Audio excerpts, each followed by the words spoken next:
2 நாளைக்கு முன்னாடி என்னோட கோபைக்கர் ஜான் கடைக்கு வந்திருந்தார். அப்போ நாங்கள் வந்து டீ ஆர்டர் பண்ணோம், ஸ்விக்கியில் டீ ஆர்டர் பண்ணோம். அதில் வாட்ட சாட்டமாக ஒரு பையன் டீ பார்சல் கொண்ட ஸ்விக்கி எம்ப்ளாயி. நான் வெளியே வாங்க போகும்போது நான் நோட்டீஸ் பண்ணேன், அவன் ஹெல்மெட் போடல. நான் தம்பி ஏன்ப்பா ஹெல்மெட் போடல?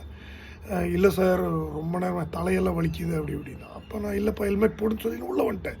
அதுக்கப்புறம் நான் யோசிச்சேன், நாமெல்லாம் ரைட் போகும்போது ஃபியூ ஹவர்ஸ் போடுவோம், கேப் போடுவோம், என்ஜாய்மெண்ட் மோடில் இருப்போம். இது அவங்க ப்ரெஷரில் கம்பல்சரியாக 10 மணி நேரம் வேலை பண்ணி ஆகும். 10 ஹவர்ஸ் எல்லாம் ஹெல்மெட்.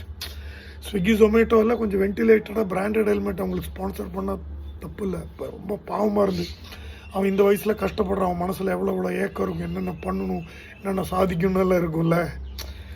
என்ன பண்ணுறது, வாழ்க்கைன்னா அப்படி தான். காசு காசு காசு காசு தான் கடவுள்.